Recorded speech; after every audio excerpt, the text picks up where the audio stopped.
Boa tarde, Itapeva. Estamos começando hoje mais um programa sem censura. Está aqui comigo ele, que é um gestor, né?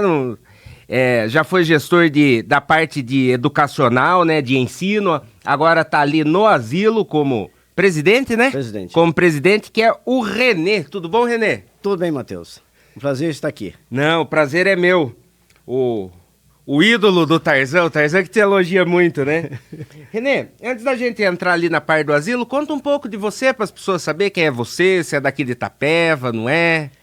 Então, Matheus, o pessoal fala que eu tenho sotaque de carioca, né? Uhum. E na verdade eu sou mineiro, mas eu morei um tempo em Juiz de Fora, que fica do lado do Rio de Janeiro, e ganhei um pouco esse sotaque de carioca, na verdade. Mas eu já estou em Itapeva já faz 43 anos. Eu tenho 61 anos de idade, 62 vou fazer agora, e tem 43 anos que eu estou em Itapeva. Eu não perdi muito a sotaque, né? Então vim para cá solteira, a minha família continua uma parte em Minas, uma parte em São Paulo. Eu acabei vindo para aqui, construir a família, meus filhos nasceram aqui, tá? Quando eu vim para cá, no final de 82, eu vim para trabalhar na indústria de papel e celulose, que era a antiga Esguário. E lá eu construí minha carreira durante 35 anos. Eu fiquei lá até 2017, tá? Eu aposentei em 2013 e permaneci lá até 2017. Aí é que eu já era presidente do Lar Vicentino nessa época, já fazia um trabalho voluntário lá. E depois que eu me desliguei da empresa, trabalhei em outras empresas aqui na área educacional, na verdade, de Itapeva. E hoje eu montei um negócio próprio, mas eu continuo no Lar Vicentino quase que no período integral. Ah, que legal. Eu não sabia dessa sua parte da Esguário, porque desde que eu conheço você era lá da escola que eu lembro de você. Não, eu já tinha 35 anos de história para trás. E ali na Esguário você trabalhou com o quê? Na parte da administração mesmo também? Lá eu fui coordenador administrativo por 10 anos da fábrica, mas trabalhei na área de suprimentos, trabalhei na área de manutenção, então eu atuei em diversas áreas. Foi 35 anos de muito trabalho.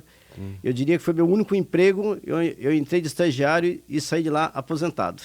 Olha, trabalhou em todos os setores lá, conhece tudo lá dentro. Eu trabalhei na área, basicamente, área administrativa e manutenção industrial. Ah, que legal, né? E assim, conta um pouco também da história ali do Lar Vicentino pro pessoal, como começou.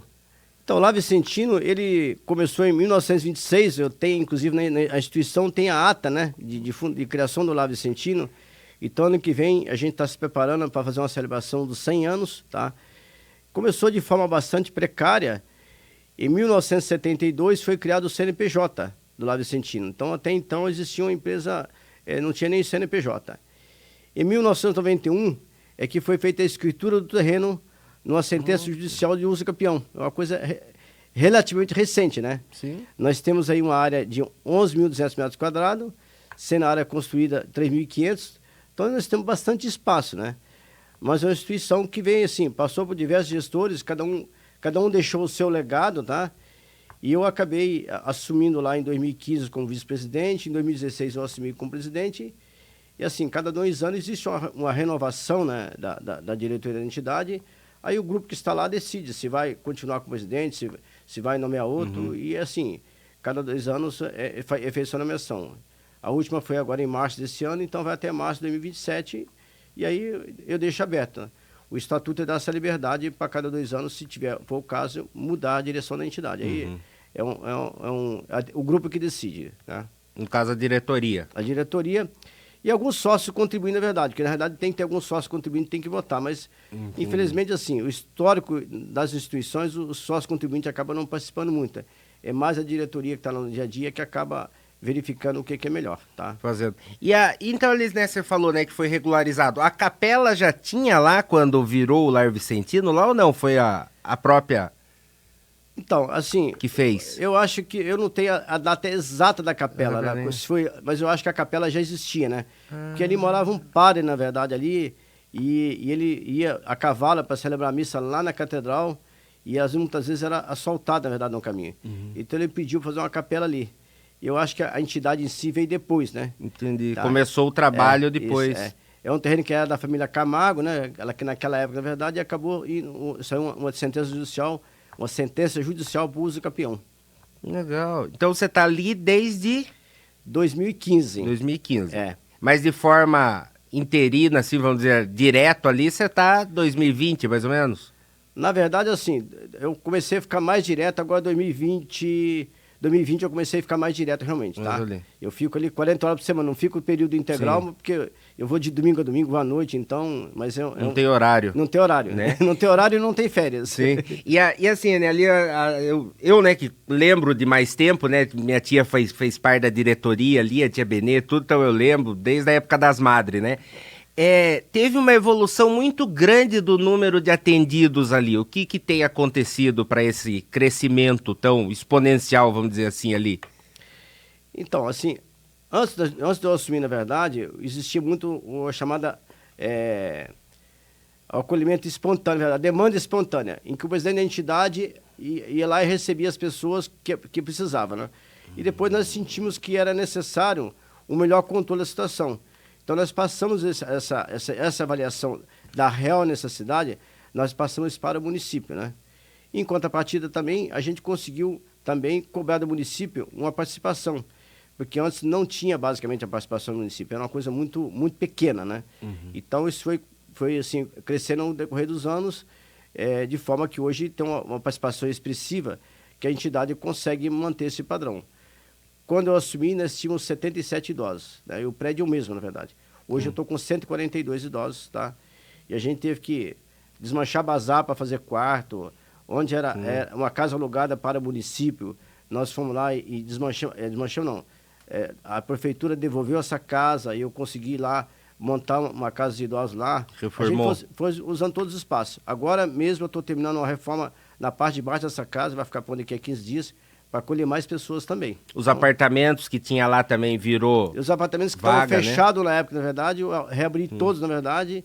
É lógico que no primeiro momento reabri como particular, porque nem tinha público social, na verdade. À medida que foi pintando, à medida que foi surgindo o público social, eu fui cancelando as vagas particulares. Entendi. Então, hoje em dia não tem mais vaga particular lá. Ainda tem os contratos remanescentes, mas assim, à medida que vai encerrando, não tem como, hoje não tem como... Não se renova mais. Não se renova mais, não tem jeito, realmente, a demanda está desesperadora. Sim. Tá. Daí, no caso, uma vaga, por exemplo, onde era um apartamento que era para um idoso, hoje em dia consegue colocar 2. Sim, os apartamentos são para 2 pessoas. A casa lá onde era o conselho, casa transitória, ali cabe até 3 pessoas, são quartos grandes, na verdade, ali. Mas a gente está tendo que encerrar, realmente não tem como.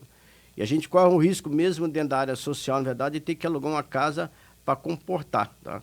Porque o Lava Sentino nunca negou uma vaga, se o pedido partir do município, na verdade. Que a gente entende, se o município já fez uma avaliação social, a família precisa. Então a gente nunca negou.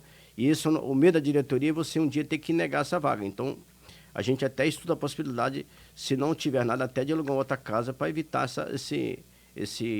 essa negação de vaga, que realmente seria muito triste. E você comentou, né, que a triagem hoje em dia é feita pelo município. E como que funciona essa triagem? Por exemplo, quem tem algum idoso que sente que tem essa demanda de colocar lá, como que essa pessoa tem que ir? Quem que ela procura para ser feita essa triagem? Ela pode ir diretamente na secretaria ou pode ir no CRAS. O CRAS tem um sistema de pontuação, que eles fazem essa avaliação, na verdade, para saber se realmente a pessoa... Se não tem alguém na família que possa cuidar. Então, eles têm o critério deles. É lógico, algumas famílias se sentem prejudicadas que não concordam com a avaliação do CRAS. Quando esses casos, eles podem procurar o Ministério Público e o Ministério Público pode intervir, na verdade, para pedir até uma reavaliação. Isso acontece também, tá? Quando o pessoal não fica desprotegido. Entendi. E assim, Renê, pelo que você falou, eu consigo ver que teve assim, uma mudança do público acolhido ali, não é? Porque, por exemplo, quando você fala que hoje em dia não se tem mais as vagas privadas, então presume-se que são pessoas mais carentes hoje em dia lá, né? Idosos mais carentes. Como que está sendo como que foi essa mudança desse perfil dos acolhidos que ocorreu ali? Então, quando nós assumimos lá, Matheus, a gente tinha basicamente 3 profissionais de enfermagem, tá? Profissionais de saúde. Hoje eu tenho 25, na verdade. Porque, se você pensar, parece... há 10 anos atrás, se uma pessoa parasse, por exemplo, de alimentar, ele tinha que mandar para o hospital colocar uma sonda. Ali a gente coloca a sonda ali mesmo. Se ele tinha um problema respiratório, ele não tinha um oxigênio lá. Então, com isso, você passou, na verdade, a cuidar de pessoas realmente bem debilitadas, né? E a gente enfrenta a situação que o idoso está lá no Lar Vicentino e tem cuidados paliativos, você não tem o que fazer mais. Só que esse cuidado paliativo pode durar 2 anos, na verdade. Então, assim, os cuidados são muito intensos, né? Então, as pessoas, infelizmente, no passado, elas morriam, né? Porque não tinha recurso. Hoje a medicina avançou, a gente consegue cuidar dessas pessoas, porém, isso tem um custo, né?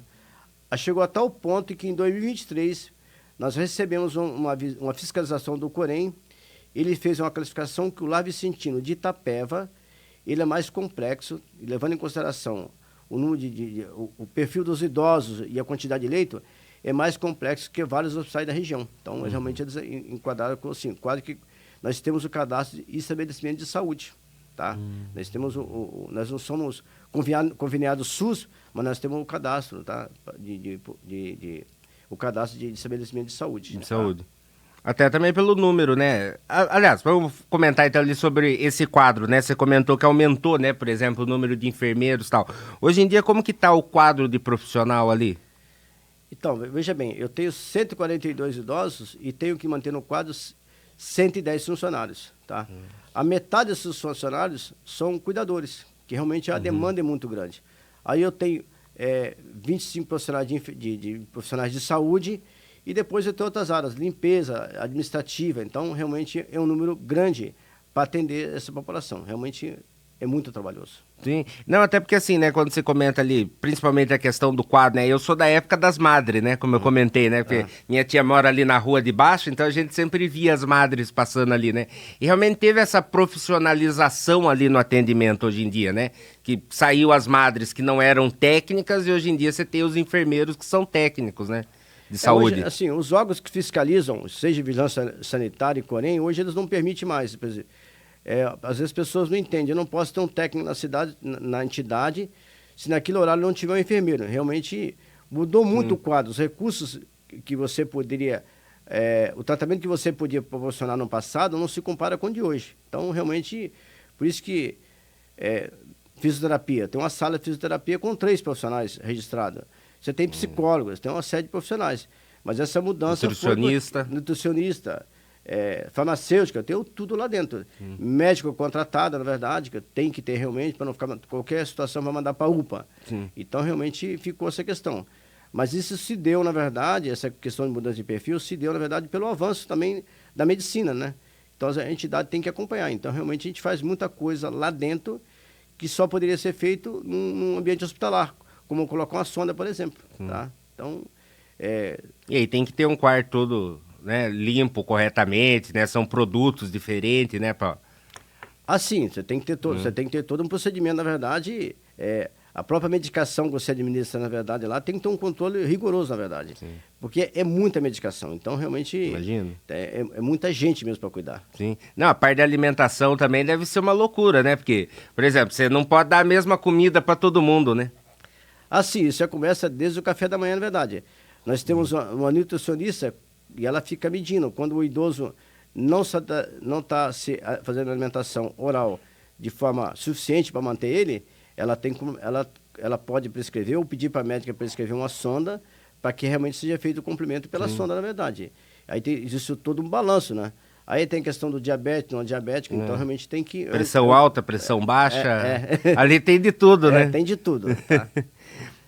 E hoje em dia, então, assim, quanto que está mais ou menos o custo médio de um idoso lá? Porque frente a todo esse aumento da estrutura também presume-se que se aumentou os custos lá, né? Os gastos.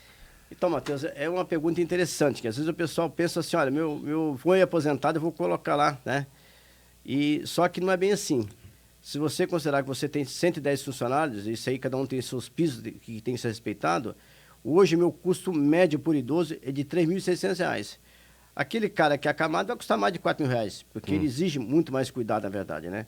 Os próprios órgãos que fiscalizam, eles exigem, para cada camada você tem que ter tantos cuidadores. Se é uma pessoa que não está acamada, tem que ter menos cuidadores.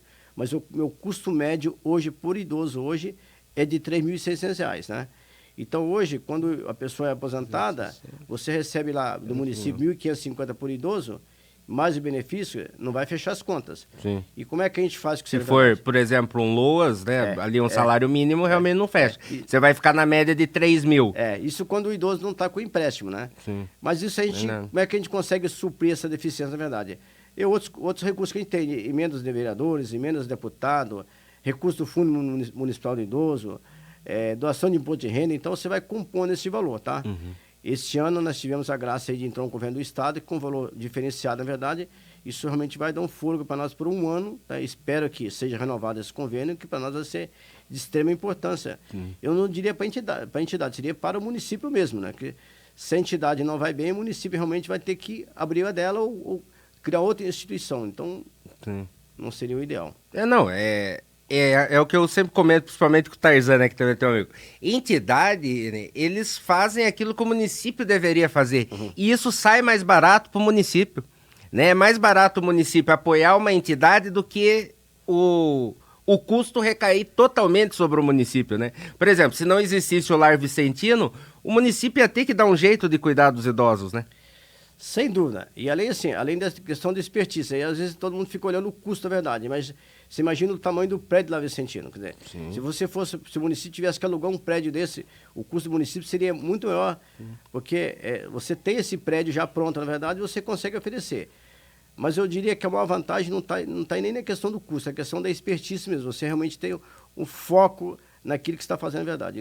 A especialidade, né? Não depende do agente público, na verdade, conseguir fazer isso aí ou não, porque realmente é diferente, é a especialidade. Tá? E hoje em dia, assim, né, como que funciona a questão ali da origem dos recursos? Né? Você comentou aí que são aposentados, hoje em dia 100% tem aposentadoria lá, pelo menos salário mínimo. Não, tem uns 3 casos que não são aposentados, na verdade. Nem tá? por idade, não nada? Por idade, não. Porque o cara tá lá por uma determinação judicial, mas ele não tem idade, não tem nenhuma comorbidade. Entendi. Então tem algumas situações que eu não consigo aposentar o cara, na verdade. Mas são situações bem específicas, tá? É a minoria, assim. Minoria. Pelo que você falou, 3 casos não dá nem 1%. E aí, aliás, dá 2%. O que eu tenho, assim, 50% dos recursos, a origem dele vem dos próprios idosos. Seja da vaga particular, ou seja do benefício deles. Os outros 50% é convênio município, outros meios que você busca, mas a conta é mais ou menos essa. Então, ou seja, porque você tem idosos que ganham um pouco mais de salário mínimo, você tem uns particulares que pagam mais, então você ainda consegue manter 50% da receita proveniente desses idosos. Que tem que ser, né? Na verdade, a entidade, tecnicamente, ela teria que se sustentar 51%, né? 49% poderia vir, né?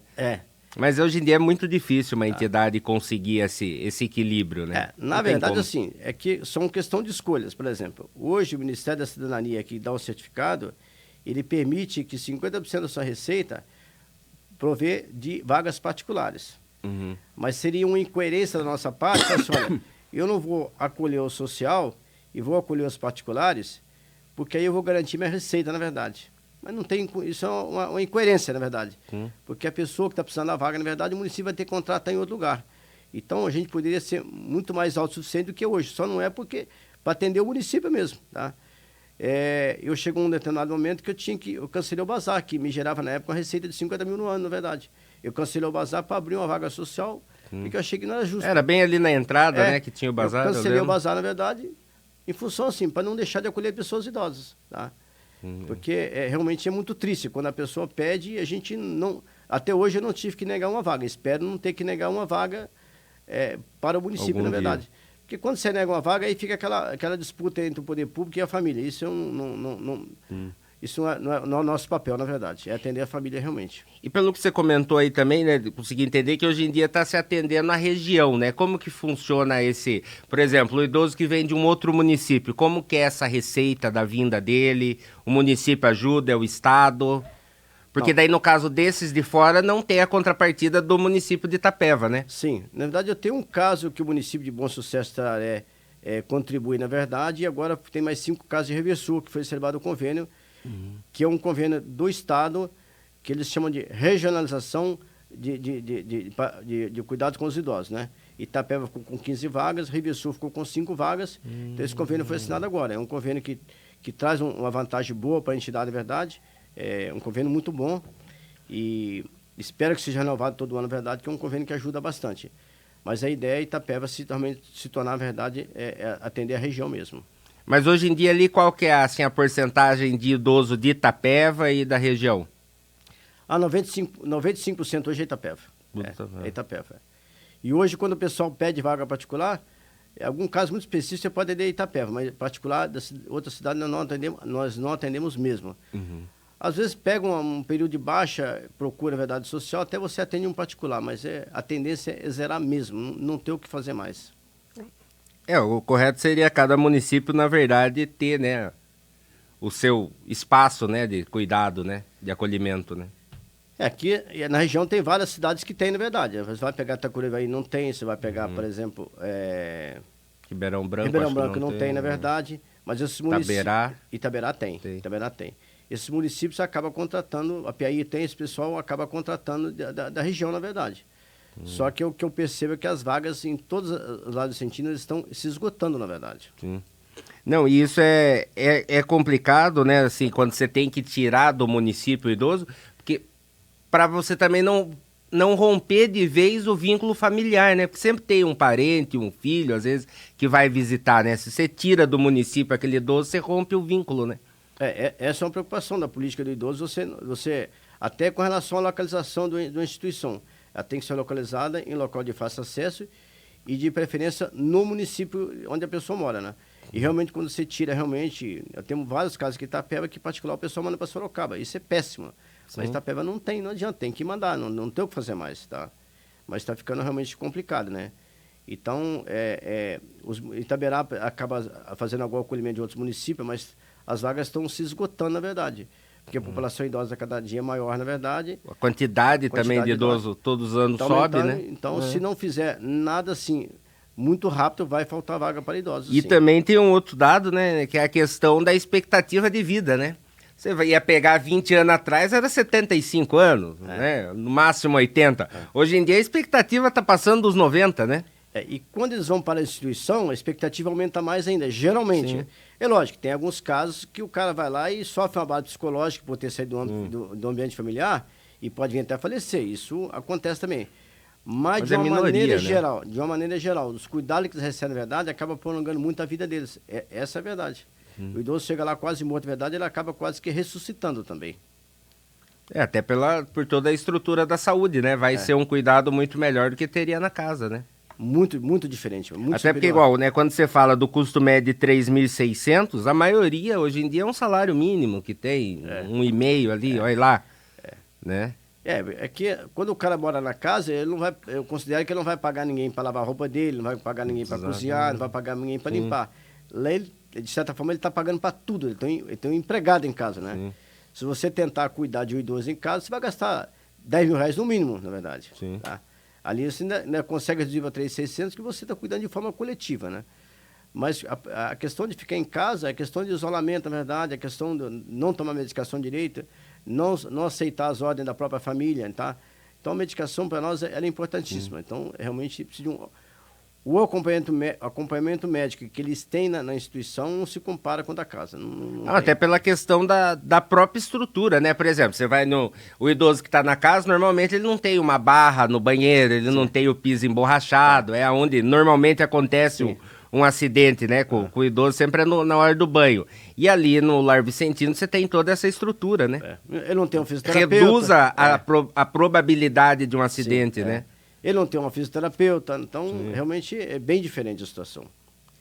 E assim, né, quando você comenta, né, a questão dos recursos, de 50% ser da própria entidade, como que a sociedade pode ajudar ali o Lar Vicentino, empresas que quiserem, por exemplo, ajudar? Explica como que funciona essa questão da doação de valores da empresa para se abater depois em algum imposto, como que é?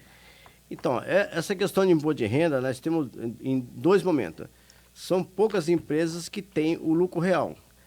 Tendo o lucro real, na verdade, ela pode pegar de imposto a pagar, na verdade, que ela apura e vai fazer um depósito para o Fundo Municipal do Idoso. Tá? Para pessoas físicas que fazem a declaração de imposto de renda modelo completo, eles podem realmente fazer essa doação. São pequenos valores, 200, 300, R$1.000, na verdade, mas o montante realmente dá um valor considerável. Itapeva, para você ter ideia, Matheus, o nosso potencial de imposto de renda que poderia ser direcionado para o Fundo Municipal do Idoso seria de R$2 milhões. Tá? Por ano? Por ano, 2 milhões. Isso, e a gente não consegue, a gente está muito longe disso. A gente consegue aí atingir R$160 mil. É um valor baixo. No caso ainda, tem, aí 90% ainda dá para crescer, tá? né? Então dá para crescer muito, né? Mas isso assim, eu acompanho a região toda e Itapeva ainda está bem se comparado com outras regiões, na verdade. É que quando a pessoa vai fazer doação, ela tem que fazer esse pagamento à vista, ela não pode parcelar, então tem uma série de coisas que às vezes a pessoa não tem aquele recurso no momento. Mas é um trabalho que tem que ser feito, né? Isso começou tem 4 anos, que antigamente não existia nem o fundo de forma organizada, nós tivemos que organizar o Fundo Municipal, o Conselho Municipal do Idoso, criamos a conta do fundo. É lógico que quando essa conta vai para o fundo, o conselho tem que deliberar para onde vai essa verba, né? Sim. E tem que ser uma coisa direcionada para idoso. Como o Lar Vicentino é o único, né? Tá? Mas eu tenho outros projetos, na verdade, que outras instituições poderiam ser também beneficiadas. Até o Clube da Terceira Idade, esse pessoal também podia ser beneficiado. Só que tem que regularizar a documentação para que eles consigam entrar no município e conseguir. E assim, parece fácil, mas não é. Quando esse dinheiro cai lá no Fundo Municipal do Idoso, a Receita libera mês de agosto para o município, eu tenho que apresentar um plano de trabalho, e você vai para a Câmara Municipal, que é uma verba pública, a Câmara Municipal tem que votar esse repasse para acontecer.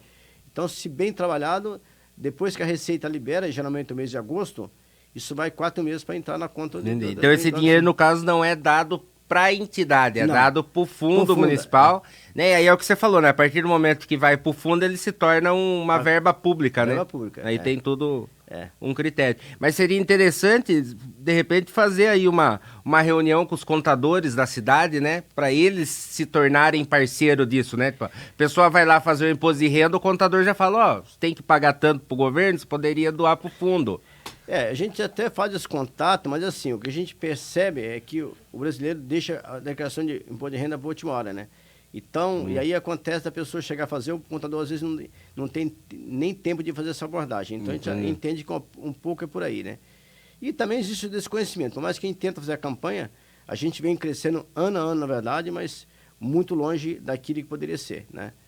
Mas eu estava vendo ontem, na verdade, nós fizemos uma campanha aqui de R$160 mil, Sorocaba deu 67 mil, quer dizer, então, aliás, Itapetininga deu 67 mil. Então é muito bom. A gente já está bem ainda. Sim, tá. Sim, o trabalho está sendo. E aquela questão do Nota Paulista, o Lar Vicentino pode também receber? Pode. A gente recebe lá, o pessoal às vezes coloca o CNPJ, na verdade, a gente consegue resgatar. Não é nenhum valor expressivo, porque baixou muito o percentual, na verdade, o tipo de produto, mas dá uns trocados no ano lá. 10 mil no ano a gente consegue fazer. A nossa despesa hoje no ano, sem investimento, é de 6 milhões e 300. Então, tudo que vier, na verdade, ajuda. Sim. E ali, né, como eu comentei que você, né, minha tia mora ali na Marcos Kirchner, né, ali na rua de baixo, e eu sempre vejo que está tendo obra ali no asilo, parece que não para as obras ali. Tá melhor do que a prefeitura, né? Porque ali ainda termina e começa uma nova. Como que tá sendo essa questão da necessidade de ampliação? Quantas vagas, assim, você ainda acha que tem que ser abertas ali? Então, Matheus, a gente fez muita obra, assim, para fazer reformas. Agora mesmo eu estou terminando a reforma de um espaço que já existe, na verdade, para poder receber mais pessoas. Mas a obra de ampliação, eu pretendo começar agora no final do ano, mas uma obra vai terminar em maio de 2026, que vai poder acolher 15 pessoas. A conta é mais ou menos o seguinte, para cada 15 pessoas você tem que investir R$500 mil em obra para fazer. Então, uma coisa que não tem fim. Eu sei que eu terminando a obra em maio, eu já estou com um projeto pronto para fazer outras ampliações, porque eu não sei assim, se ela não for utilizada para a vaga social, ela vai ser utilizada para a vaga particular, que vai ajudar a sustentar a entidade. Sim. A gente tem um certo temor, né? Amanhã depois o país entra numa recessão, como que você faz numa situação dessa, né? Então, existe um risco, na verdade. Sim.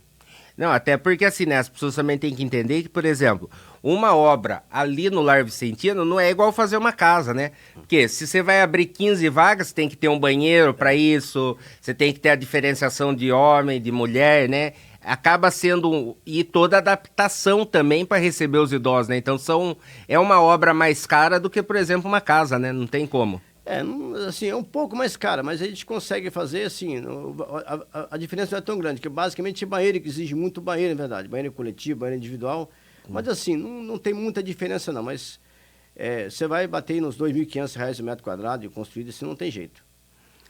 E hoje em dia, Renê, como que funciona, né? A gente comentou, né, a questão de não ter o rompimento do vínculo familiar, né? Até você comentou que hoje em dia também é uma das políticas públicas, né, que o Estado tem cobrado, essa questão de não ter o rompimento familiar. Como que funciona as visitas de família ou de pessoas? Porque assim, eu sou da época que eu estudava no Seninha, né? Você é daqui, você lembra, né? Tia Luzia. Daí todo ano tinha aquela campanha de levar a criançada pra lá, a gente ia no asilo, passar uma tarde lá. Hoje em dia ainda tem isso das escolas poderem ir? Como que funciona essa... Matheus, assim, em função do crescimento da instituição e depois da pandemia, nós tivemos que cortar essa situação. Todas as visitas, principalmente de escola, ela é feita de forma planejada mesmo. Realmente recebe a escola, tem uns ambientes que eles podem circular, porque antigamente você não tinha a pessoa acamada lá, na verdade hoje você tem pessoas acamadas, virou quase que um hospital lá dentro, tá? Esse é um ponto. Então as crianças não podem circular livremente, porque tem alguns quartos que não dá nem para entrar. E também pode ser meio impactante para uma criança ver alguém na cama. Exatamente. Eu falo porque teve um dia que eu fui fazer uma visita lá e na época o Zusa ainda estava lá e ele já estava assim acamado, né? Então tem muita gente que não gosta de ver. Eu também não gostava, agora eu acabei me acostumando, tá? Mesmo assim, às vezes eu evito, deixo mais na equipe de enfermagem, né? E a questão da visita é um item realmente que a gente criou um WhatsApp só para agendar visita. Ao mesmo tempo que você luta porque as famílias vão visitar, a gente precisa pensar que essa visita aí tem que ser uma visita de qualidade. O filho que vai lá visitar a mãe e for pedir ajuda para a mãe, na verdade, essa visita tem que ser monitorada, porque você vai causar um sofrimento na mãe. O filho que vai lá visitar a mãe e vai questionar por que o outro irmão dele colocou lá, na verdade, na instituição, que o irmão já pegou tudo e deveria ter cuidado, também a mãe também não precisa passar por essa situação, tá? O filho que é usuário de droga e que vai lá reclamar a vida para a mãe também, essa visita tem que ser evitada. E por incrível que pareça, a gente tem muitas visitas nesse sentido assim, as pessoas vão lá realmente para poder... Levar problema para o idoso. Levar problema para o idoso, vai levar a briga da família lá para dentro. Sim. Isso tem muito, infelizmente. Infelizmente, nós estamos num mundo aí de bastante droga, na verdade, e isso fez com que muitas famílias tivessem que ir para lá, porque realmente a situação em casa ficou insustentável, só que esse filho, eu acho que tem que ir lá tirar satisfação com a mãe, né? E pedir ajuda para a mãe. Então, realmente, a gente tem que monitorar essa questão aí. Existe caso até que a gente notifica o Ministério Público que a visita até é suspensa, na verdade, porque realmente não está sendo bom para o idoso, né? Quando o idoso, sobretudo quando o idoso é interditado, como ele não tem a consciência dele, isso eu diria que são 75 idosos interditados. Metade, praticamente. Do qual eu sou o curador. Esses casos, na verdade, a gente tem que definir por eles de verdade, a gente tem que ver o que ele quer. E aqueles que já respondem pelos atos, na verdade, a gente pergunta para o idoso, você quer receber visita? Mas mesmo assim, você tem que tomar um pouco de cuidado, porque a mãe às vezes até quer ajudar o filho, tá?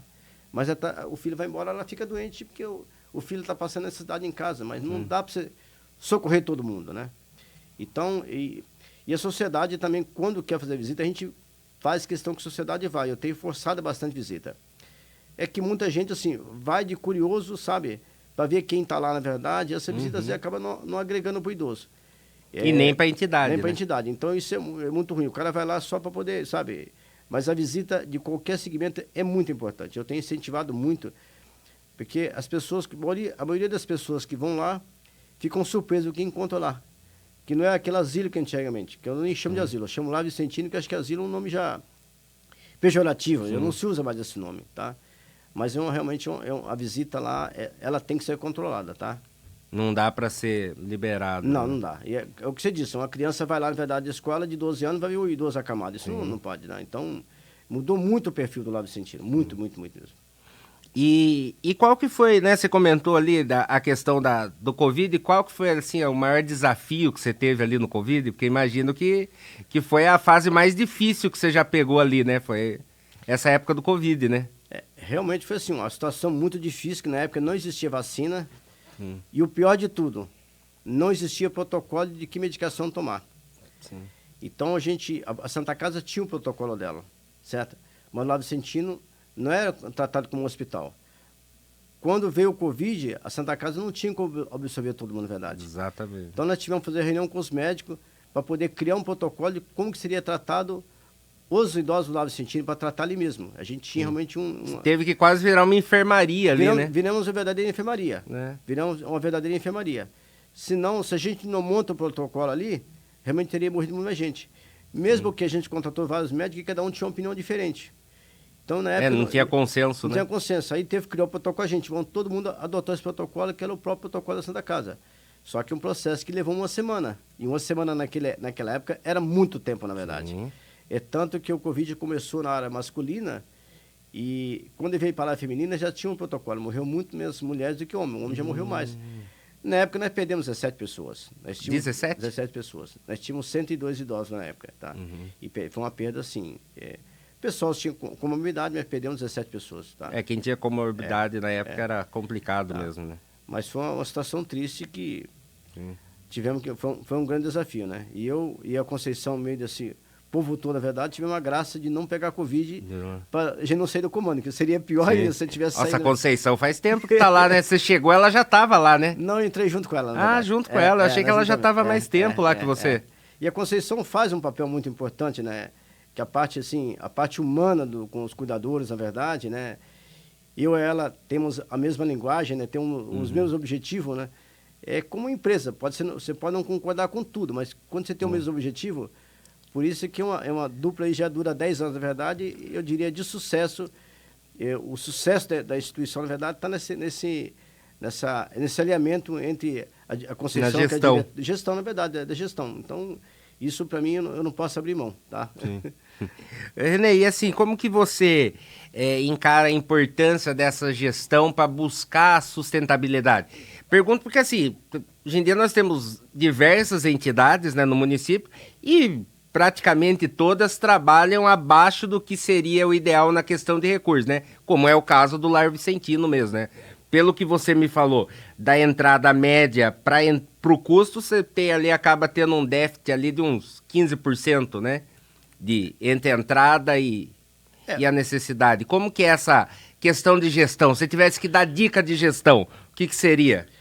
Então, Matheus, a legislação mudou muito, né? Ela hoje permite que, por exemplo, o Lar Vicentino tenha uma clínica particular, na verdade, com todos os benefícios, desde que esse recurso seria revertido para a entidade, na verdade. Todas as instituições podem ter, na verdade. Por exemplo, você vai pegar algumas instituições em Itapeva, você vai pegar o Lar do Amor. Eles estão construindo para alugar um espaço para alugar. Tá? Então, o investimento, de repente o Lar Vicentino vai ter que construir um espaço para poder alugar, para poder a entidade depender menos do poder público, tá? Então pode alugar um espaço, terreno a gente tem, porque na verdade eu estou ocupando 3.500 metros, nosso terreno é de 11.200. É que toda vez que surge a oportunidade de construir, você tem que usar para a própria entidade. Para fazer mais vaga. Mais uma vaga.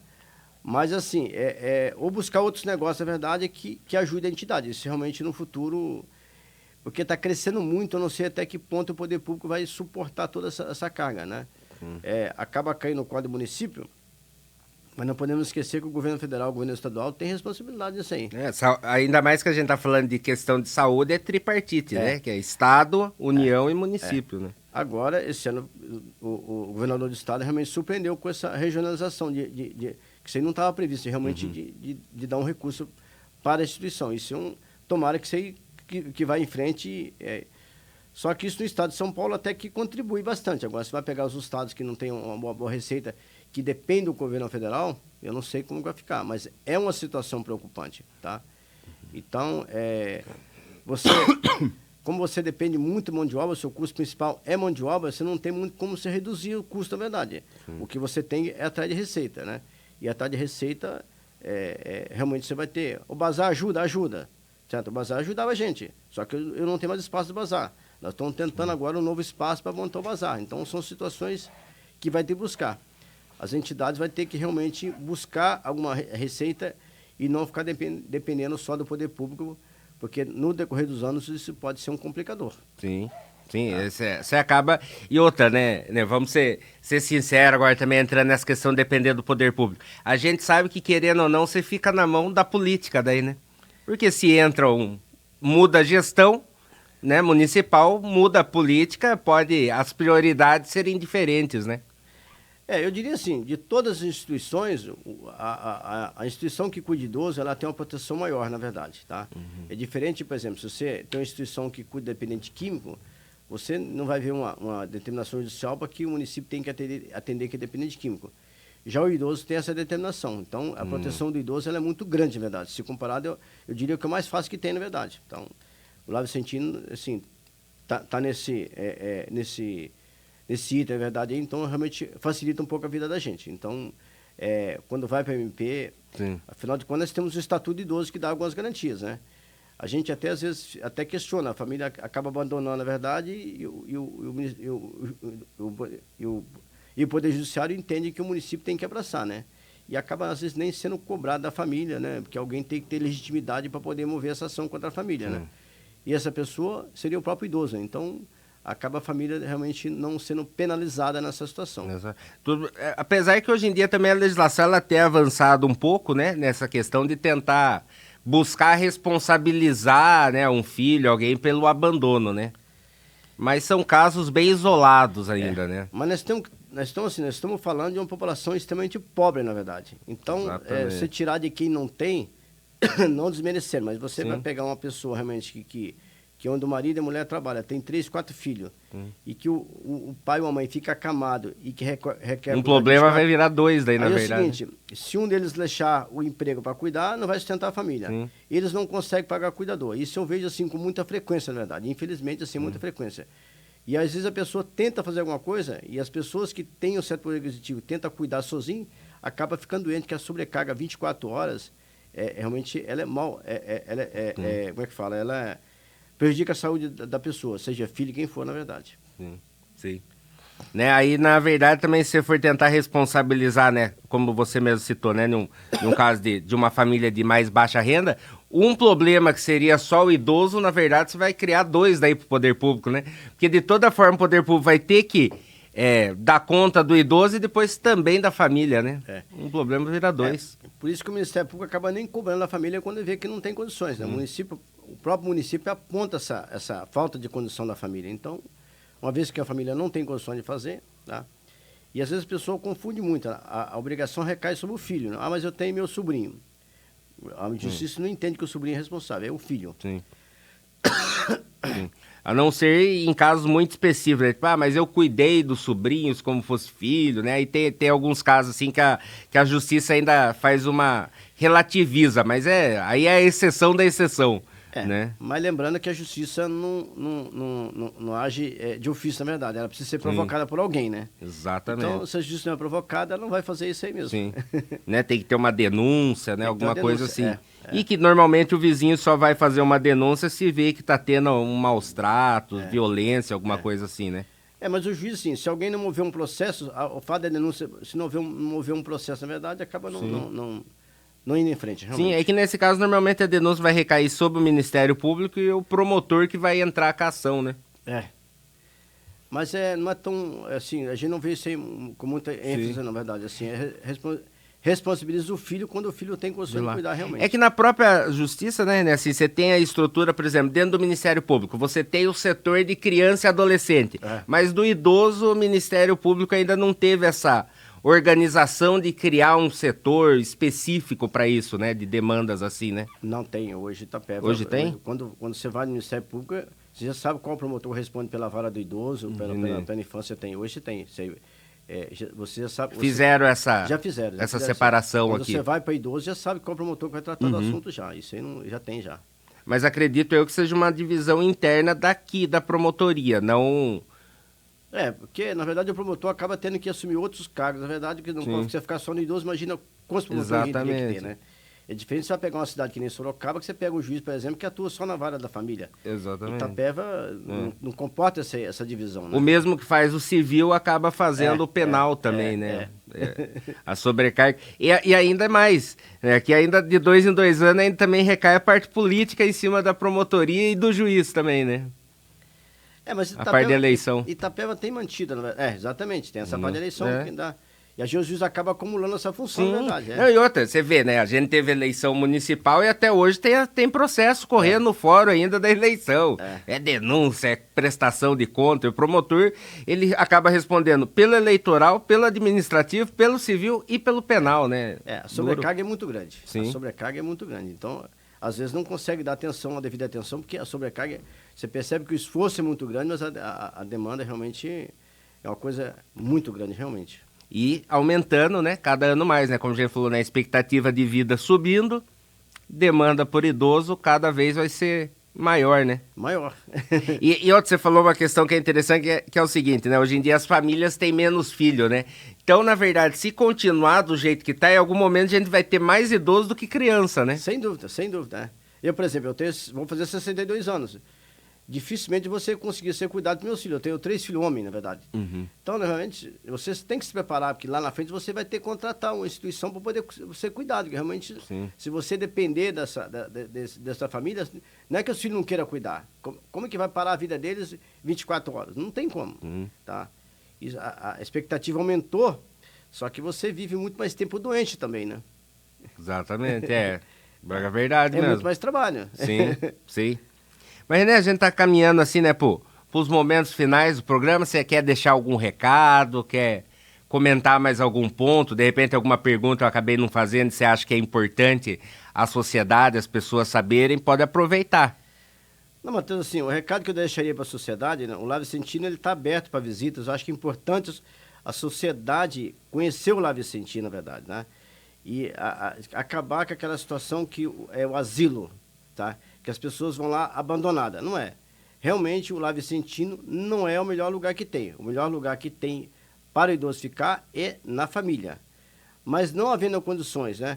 Por uma questão de saúde, por uma questão financeira, realmente, deixar ele morrer em casa, realmente, por falta de cuidado, é melhor que ele vá para o Lar Vicentino e não pode entender que é uma pessoa fica abandonada. Porque a gente permite a visita de segunda a sábado. Só não vai ao domingo que está fechado, né?